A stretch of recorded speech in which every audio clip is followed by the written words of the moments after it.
नमस्कार, आदाब। आप देख रहे हैं बात मुद्दे की। मैं हूं रिजवान अहमद सिद्दीकी। मध्य प्रदेश में बारूद और पटाखों में विस्फोट से सैकड़ों इंसानी जानें गईं। हर हादसे के बाद कार्रवाई कोई नई बात नहीं। ब्लास्ट के बाद प्रशासन हरकत में आता है और ताबड़तोड़ छापे मारे जाते हैं। हम पेटलावद का दर्दनाक हादसा अभी तक नहीं भूले, जिसने चंद मिनटों में ही 100 से ज्यादा लोगों की मौत को नींद सुला दिया था। इसके बाद जनता में भारी आक्रोश था। सीएम शिवराज सिंह चौहान लोगों का दर्द बांटने स्वयं पहुंचे और स्वयं भी जमीन में बैठकर उन्हें एहसास कराया कि वो उनके साथ हैं। मृतकों के परिजनों को आर्थिक सहायता भी दी गई, घायलों को इलाज के लिए मदद भी। आसपास छापे मारे गए, कुछ विस्फोटक सामग्री बरामद हुई। कुछ महीनों तक कार्रवाई जारी रही। हादसे का मुख्य आरोपी बीजेपी नेता निकला, जिसकी भी इस विस्फोट में जान चली गई। सरकार ने ऐसे हादसों को रोकने के लिए दिशा निर्देश जारी किए, कमेटी बनी, लेकिन हादसे हैं कि थमने का नाम नहीं ले रहे। मामले को लोग अभी भूल भी नहीं पाए थे। बालाघाट में फिर पटाखा फैक्ट्री में धमाका हुआ। अंदर काम कर रहे 25 लोगों की मौत हो गई। यहां भी फैक्ट्री जिस तरह से चल रही थी, सरकारी नियमों का पालन नहीं कर रही थी। वैध और अवैध धंधों के बीच आरोपी कहीं न कहीं कोई रसूखदार ही निकलता है। नक्सल प्रभावित जिले में विस्फोटक के मामले में इसे गंभीर लापरवाही भी कहा जा सकता है। अब सवाल यही है, कब जिम्मेदार अपनी जवाबदेही समझेंगे या उनकी जिम्मेदारी तय की जाएगी। यही है हमारा आज का विशेष, कब थमेंगे विस्फोट।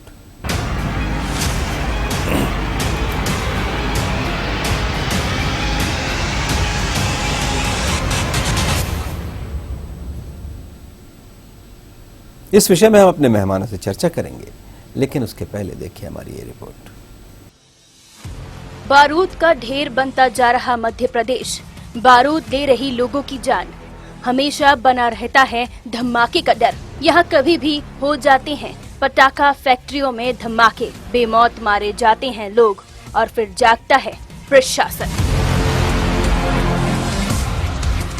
मध्य प्रदेश के पेटलावद ब्लास्ट के बाद भी प्रशासन नहीं जागा। ये धमाके प्रदेश में नए नहीं हैं। छतरपुर के हरपालपुर में भी धमाके से प्रशासन अनजान बना रहा और फिर हो गया एक और बड़ा हादसा। इस धमाके ने छीन ली 27 जिंदगियां।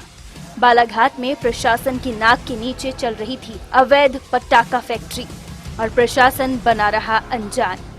इस धमाके में राहत की बात यह है कि आसपास कोई बस्ती नहीं थी, नहीं तो मौत का आंकड़ा कुछ और ही होता। पटाखा फैक्ट्री में मौजूद सभी लोग इस हादसे का शिकार हुए हैं, जिसमें बच्चे, महिलाएं भी थीं। फैक्ट्री को स्थानीय लोग वारसी की पटाखा फैक्ट्री कहते थे। यहाँ हादसे के बाद इलाके में सन्नाटा पसर गया है।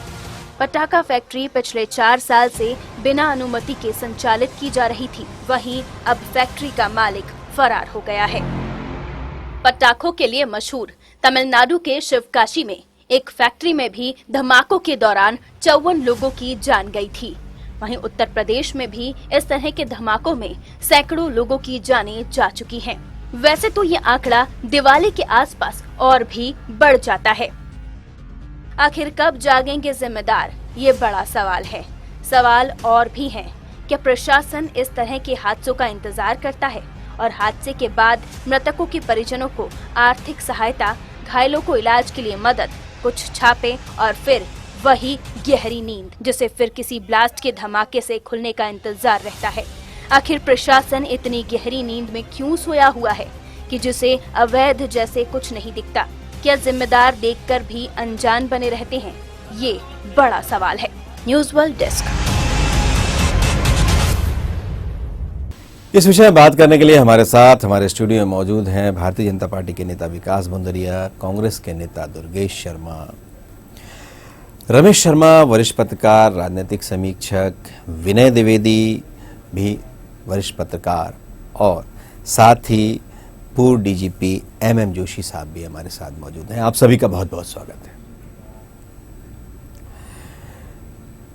दुर्गेश, एक हादसा फिर हुआ, बालाघाट में हुआ, और ऐसे हादसे जब भी सुनते हैं तब लगता है कि प्रशासन आखिर कर क्या रहा, क्या कहेंगे? आदरणीय रिजवान जी, मध्य प्रदेश के अंदर प्रशासन एक अहम कार्य पे लगा हुआ है पिछले कुछ वर्षों से।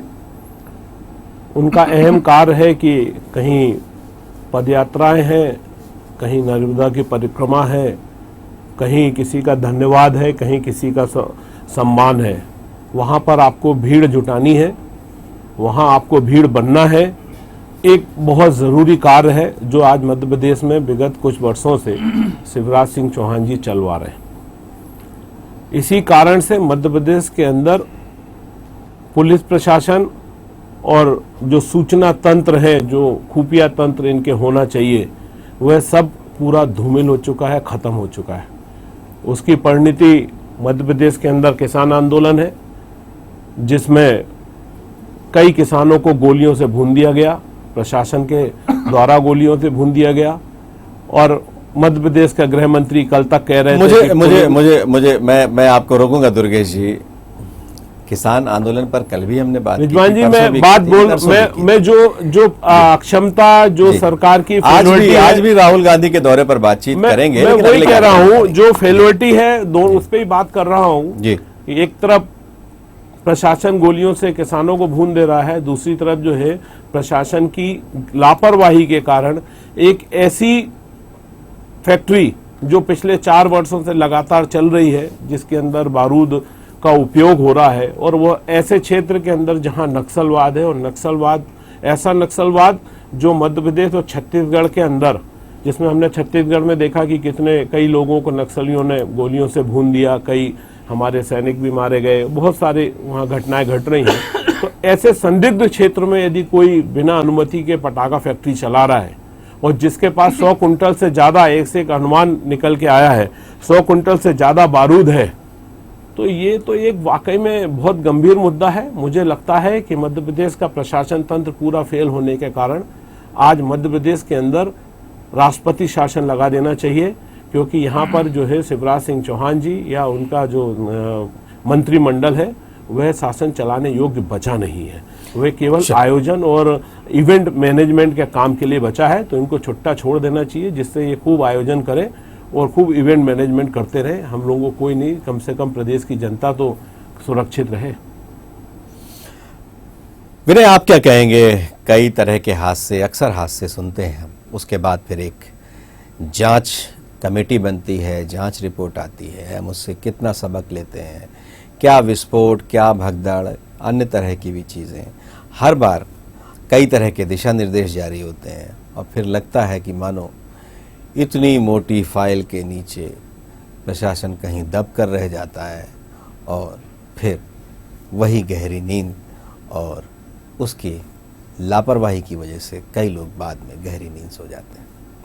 रिजवान जी, जांच रिपोर्टें तो जो है वो दरी के नीचे दबाने के लिए होती हैं, और शिवराज जी ने जो है बहुत सारी जो है जांच रिपोर्टें जो है वो दबी हुई हैं, और आप भी जानते हो, और पत्रकारों को जो है खबरों के लिए जो है जांच रिपोर्टों से कुछ मटेरियल मिल जाता है। मैं ये कह रहा हूँ कि भोपाल में, राजधानी में नक्सलियों का हथियारों का कारखाना पकड़ा गया था। इसी भोपाल में हम लोग जहाँ बैठे हैं, यहाँ से 3-4 किलोमीटर दूर, यहाँ तो सत्ता का केंद्र है ये। मैं ये कहना चाह रहा हूँ इससे कि हर स्तर पर क्यों ऐसा जो है लग रहा है कि प्रशासन जो है सही तरीके से काम नहीं कर रहा है, और अगर नहीं कर रहा है तो जो है मुख्यमंत्री की जिम्मेदारी क्यों नहीं बनती?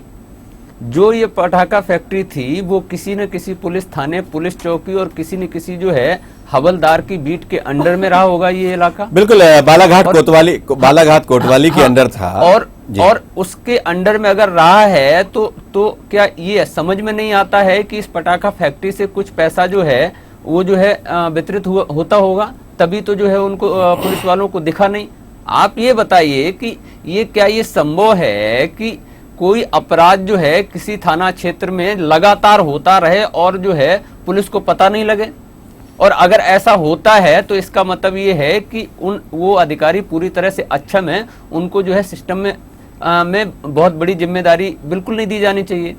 पेटलावद में जो विस्फोट हुआ आप देखिए, उसमें भी क्या हुआ कि उसमें भी सीधे सीधे जो है वो प्रशासन की लापरवाही सामने आई। उसके बाद मुख्यमंत्री ने घोषणा की कि अगर इस तरह की कोई घटनाएं होती हैं तो जो है जिले के बड़े अधिकारी जो है उनकी जिम्मेदारी तय की जाएगी। मैं ये कह रहा हूं कि ये बार बार जो है इस तरह की घटनाएं अगर होती हैं और जो है लचर प्रशासन जो है साफ साफ दिख रहा है। आप जो है बताइए कि भोपाल में जो हमीदिया में घटना हुई थी, क्या इंटेलिजेंस डिपार्टमेंट के पास इनपुट नहीं था राजधानी में जहां उनका हेडक्वार्टर है? उसके बाद इतना विराट किसान आंदोलन जो बाद में विनय आप भी नहीं, एक सेकंड, मैं जो कहना चाहता हूँ रिजवान जी, मैं जो चीज पॉइंट आउट करना चाह रहा हूँ, आप खुफिया तंत्र की बात कर रहे हैं। खुफिया तंत्र जो है वो उस तरह से, और वो खुफिया तंत्र वो है जो मुख्यमंत्री को उसका एडीजी रोज सुबह रिपोर्ट करता है जी।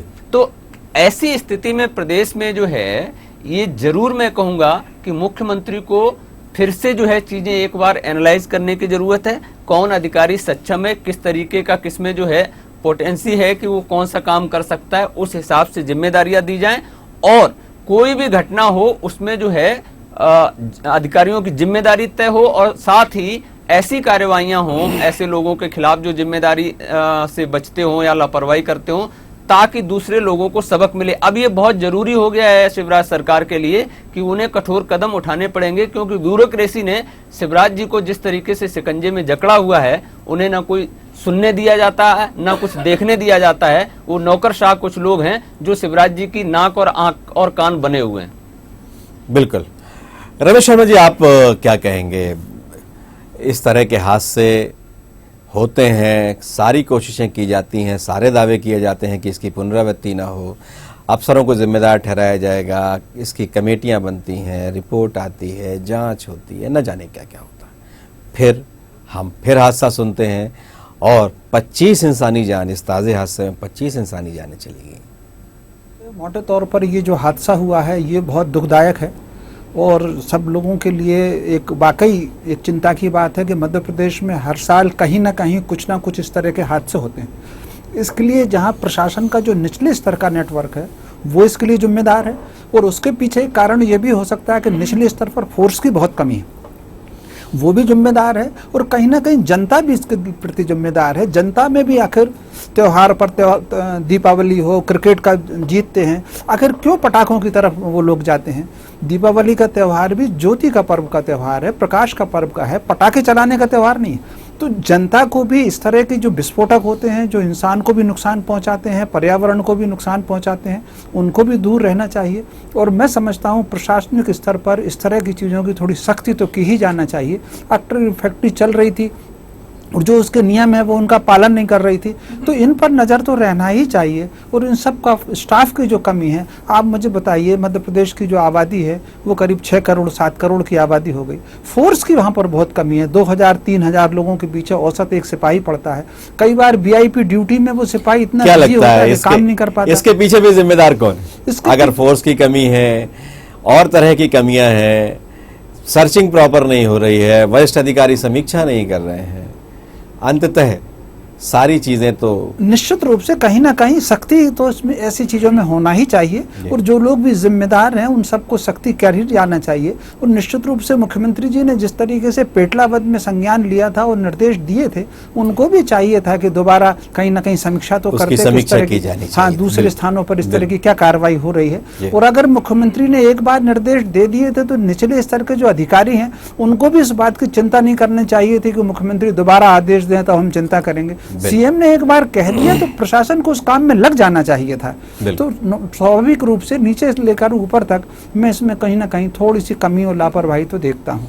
बिल्कुल। एमएम जोशी साहब, आप एक वरिष्ठ पुलिस अधिकारी हैं, पुलिसिंग की भी बात हुई और जाहिर सी बात है इस तरह की फैक्ट्रियां जो है उसकी अनुज्ञा देने के लिए प्रशासन ही उसके लिए जवाबदेह है, प्रशासन ही अनुज्ञा देता है। और इस तरह के हादसे अक्सर सुनने में आते हैं और जब सुनते हैं हम तब कार्रवाइयां होती हैं, जांच होती है और फिर हम भूल जाते हैं उन चीजों से। क्या कहेंगे आप जोशी साहब? सब प्रशासन की शिथिलता की जो समस्या है वो केवल मध्य प्रदेश की नहीं है, वो पूरे भारतवर्ष की समस्या है।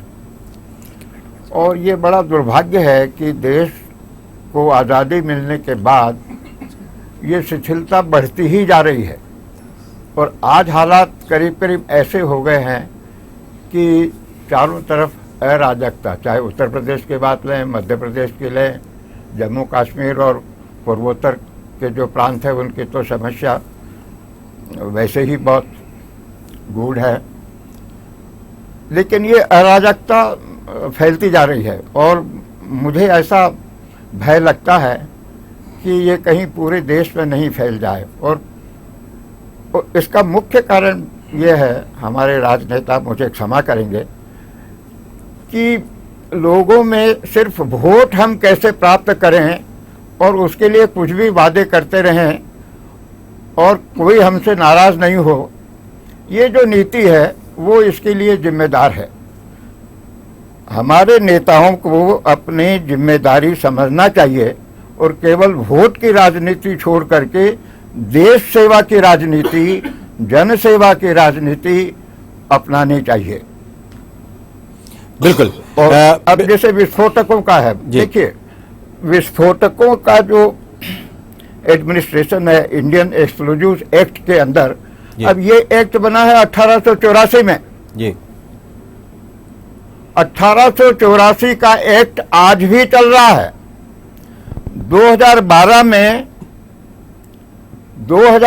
में ये प्रस्ताव आया था कि एक इंडियन एक्सप्लोजिव सर्विस कायम की जाए और उसके लिए कमेटियां भी बनी, प्रस्ताव भी केंद्रीय सरकार को सौंपे गए, लेकिन उस पर कोई निर्णय नहीं हुआ। अब इंडियन एक्सप्लोजिव एक्ट, चारों तरफ जो धमाके हो रहे हैं और नक्सलवादियों के पास कहां से विस्फोट पहुंचते हैं, आतंकवादियों के पास कहां से विस्फोट पहुंचते हैं, रेल की पटरियां बढ़ाने के लिए जिन विस्फोटों का इस्तेमाल किया जाता है वो कहां से पहुंचते हैं, इसके लिए कोई ज़्यादा दिमाग लगाने की जरूरत नहीं है। ये सब इंडियन एक्सप्लोजिव एक्ट में जो ढिलाई हम बरत रहे हैं और उस ढिलाई का एक कारण ये है कि उसके नतीजे नियंत्रण ही नहीं है। बिल्कुल बिल्कुल। एक थानेदार के जिम्मे आप क्या क्या काम लगाएंगे? बिल्कुल। वो ऊपर वालों को भी खुश रखे, नीचे वालों को भी खुश रखे, पत्रकारों को खुश रखे, एमएलए को खुश रखे और इसके बाद अपना काम करे। तो बेचारे क्या क्या काम करेगा? बिल्कुल बिल्कुल बिल्कुल। जोशी साहब बहुत गंभीर बात कही है आपने। मैं आपके आमूल परिवर्तन व्यवस्था में करना होगा। जोशी साहब, रिफॉर्म्स कमीशन हुए हैं, केंद्रीय सरकार ने भी किए, जोशी साहब सरकारों ने भी। जोशी साहब मैं थोड़ा सा रोकना चाहूंगा आपको, धूल खा रहे हैं। एमएम जोशी साहब आपको मैं रोकना चाहूंगा, अलमारियों में। एमएम जोशी साहब आपको मैं रोकना चाहूंगा थोड़ा, मैं फिर आपके पास एक बार फिर लौटूंगा। विकास भदौरिया, बहुत ढेर सारे सवाल हैं, बहुत सी अपेक्षाएं हैं सरकार से, क्या कहेंगे आप? समान भाई, यकीनन दुर्घटना दुखद है। इन मसलों में मासिक, त्रैमासिक और वार्षिक रिपोर्ट तैयार करे, कैसे उन्हें चेक करे, ये सब मैनुअल प्रोसीजर्स तैयार किए गए, लेकिन कहीं ना कहीं जिला स्तर पे उससे नीचे या कुछ विस्फोटक पदार्थों में कुछ अनुमतियां उसके ऊपर के स्तर पे भी लगती है, वहाँ कुछ ना कुछ त्रुटि हुई है। और अब देखिए जांच आएगी, पता लगेगा कहाँ पे त्रुटियां हैं। लेकिन मैं समझता हूँ कि इसमें एक काम और किया जा सकना चाहिए। अब जैसे जोशी जी बोल रहे थे कि थाना अधिकारी क्या क्या चेक करेगा। देखिए थाना अधिकारी, जब थाना अधिकारी बनता है तो उसे मालूम होता है कि मुझे क्या क्या जिम्मेदारियां निभाना है। तो अगर उसने जिम्मेदारी लेना है तो निभाना तो सब पड़ेगी जो वर्तमान में दी गई है। लेकिन इसके अलावा भी क्रॉस चेकिंग का कुछ इंतजाम होना चाहिए कि एक अन्य विभाग भी उसे क्रॉस चेक कर रहा हो, या कहीं पे त्रुटि हुई है कि 6 माही रिपोर्ट अगर उसकी समीक्षा सही नहीं हुई तो वो भी जो समीक्षा बैठकें होनी चाहिए इन मसलों में कि जिले में कितने विस्फोटक लाइसेंस हैं, उनमें क्या हो रहा है। इस मामले में जो जानकारियां थोड़ी पता लगी हैं कि पहले वहाँ पे केवल पटाखों का गोदाम कभी रहा था, फिर अब खैर पूरी रिपोर्ट आएगी तभी हम कुछ कह सकेंगे कि किसकी गलती रही है। लेकिन दुर्भाग्यपूर्ण है, सरकार का जहाँ तक सवाल है, सरकार ने सख्त मंशा से पहले भी काम किया है, अभी भी करेगी और जनहितार्थ जो भी कदम उठा सकना होंगे, जरूरी होंगे, वो उठाए जाएंगे। आपको इस तरह की जो परिस्थितियां बनती हैं, जी जी, मंशा आपकी बहुत अच्छी है, आप कह रहे हैं, लेकिन मंशा जमीन पर दिखनी भी तो चाहिए। रिजवान जी, प्रशासनिक त्रुटि का मसला है। अब देखिए, ये त्रुटियां, दुर्घटनाएं कभी भी हो ही सकती हैं, आप भी समझते हैं।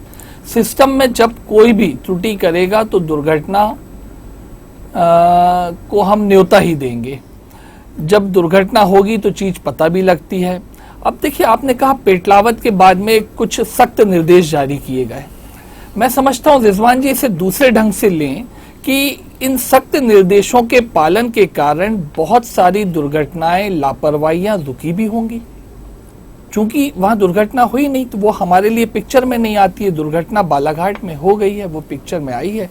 अब वहां पे भी क्या कमी रह गई, किन अधिकारियों ने अपनी जिम्मेदारी निर्वाह नहीं की, उन्हें फाइंड आउट भी किया जाएगा और उनके ऊपर सख्त कार्रवाई भी की जाएगी। चलिए, क्या रुक गया ये तो हमें नहीं पता चलता, ये बात बिल्कुल सच है। जी जी, लेकिन ये सब कुछ रुक जाना चाहिए, ये हमारी अपेक्षा है और आपकी भी होगी। इसके बारे में बता देता हूं आपको, इस पूरे हादसे के बारे में, पेटलावत के बारे में। तो हम आज भी नहीं भूले कितना भयावह था वो हादसा। आसपास की दुकानें उड़ गईं, सारी चीजें उड़ गईं। वहां जो कुछ भी थे, उस गोदाम के आसपास जो कुछ भी था, सब ध्वस्त हो गया। 100 लोगों की जानें चली गईं। बहुत बड़ा हादसा था। लेकिन पेटलावत के पहले भी बहुत कुछ हुआ है। ऐसा नहीं कि पेटलावत पहला हादसा था, उसके पहले भी बहुत कुछ हुआ। हम नहीं जागे, फिर पेटलावत हो गया। चूंकि वो दौर तो एक ऐसा था कि चुनाव का दौर था, आगे चुनाव होने वाले थे, सारे लोगों का ध्यान था, हर तरफ ध्यान था, कई तरह चीजें, उस पर बहुत गंभीरता से उसको संज्ञान में लिया गया।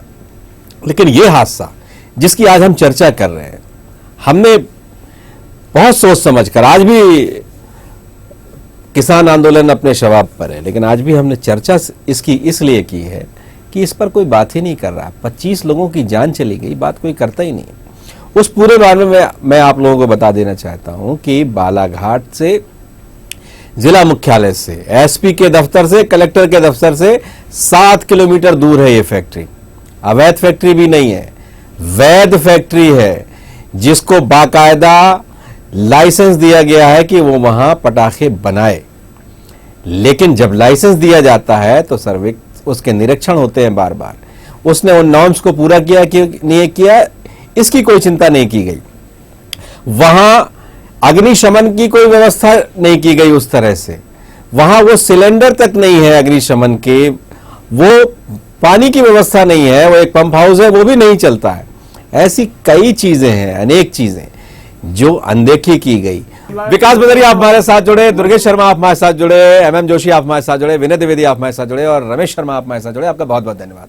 अब सवाल यही है कि विस्फोटकों में जान जाना या आग से जलकर लोगों का मर जाना एक जगह पर बड़ी बड़ी संख्या में, और पिछले 1 महीने में ऐसे 2 हादसे हो गए।